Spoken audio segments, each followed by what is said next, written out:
being locked up, treated like animals, and alienized, how can we expect prisoners to re-enter society properly? The answer is we can't. If any other American system or program showed the negative effects on people that the prison system does, it would be shut down immediately. But for some reason, we continue to treat these people like animals. We deprive them of proper treatment, respect, and isolate them from the outside world. But once a certain amount of time is up, we throw them back into society with a job, a motel room, a couple of bucks, and simply say, have fun. The American prison system needs to be updated with programs and services that give inmates a chance to rehabilitate themselves upon re-entry into society, and also must cut back on the use of solitary confinement.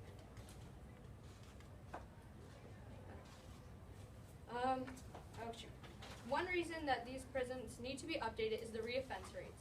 The current idea of rehabilitation in prisons is that the experiences and lack of privilege in prison will terrorize the inmates from committing another crime, but the numbers show that this concept is failing greatly. James Gilligan, a clinical professor of psychiatry, states in his article, Punishment Fails, Rehabilitation Works, that about 2/3 of criminals reoffend within 3 years of leaving prison, often with an even worse crime. In the same article, Gilligan also emphasizes that our prisons are far too overcrowded because of the lack of people leaving for good instead of just coming back. In many of these cases, it is because they cannot find a stable job and are unable to support themselves and their families. So naturally, these ex-convicts become desperate and turn to the thing they know best, violence. Something they've always been taught is not the answer, suddenly is. In prison, we only teach people that violence is a solution more as we treat them with it ourselves. Cases of brutality and abuse in prisons have been popping up everywhere, some ending with no offenses put against the staff. Let us not forget that people learn from example. Is this really one we want to be setting? Another idea that supports the thought that these prisons must be updated is the fact that it would save us money. As I explained before, if we added therapy for these inmates, it would lower the amount of people that return to prison. According to Chloe Della Costa's article, what are America's prisons costing taxpayers?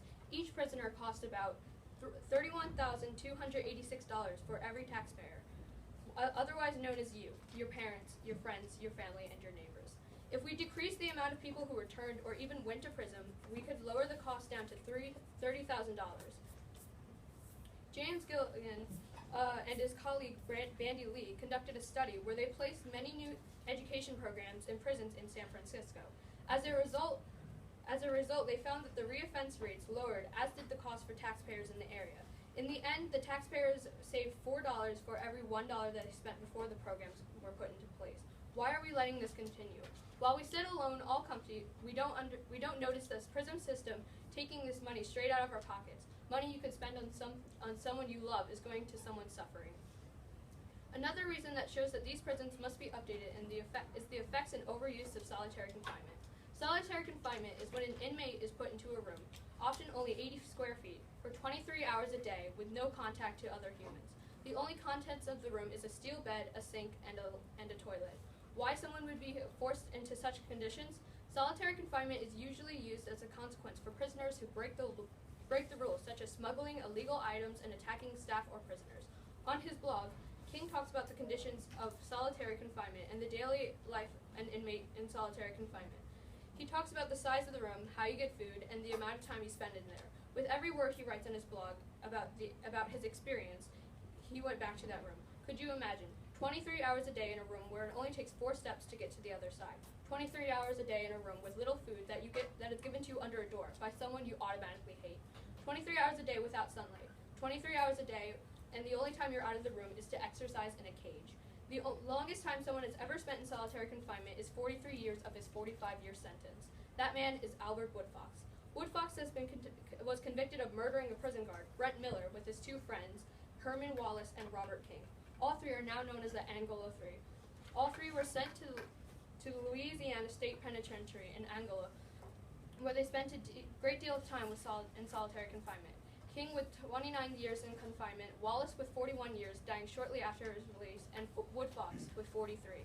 The catch is many believe these men to be innocent. The wife of the officer Brent Miller, Teenie Rogers, believes that they are faultless. I mean, if they did not do this, and I believe that they didn't, they have been living a nightmare for 36 years, states Teenie. All of these men are now facing the effects of solitary confinement.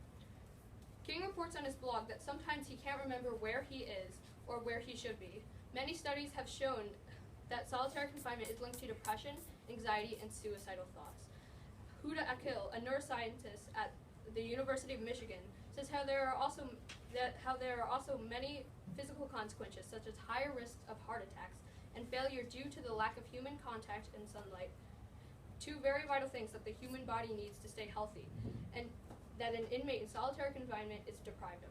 Trouble sleeping due to not having a daily routine, constant confusion due to staying in one place most of the time, impaired focus due to nothing to focus on, dizziness due to little space, loss of appetite due to minimal food and activity, defective eyesight due to the eyes never focusing on anything more than a few feet away, hallucinations due to little action. All of these things are very common for someone in solitary confinement to experience, and we choose to look away from the facts.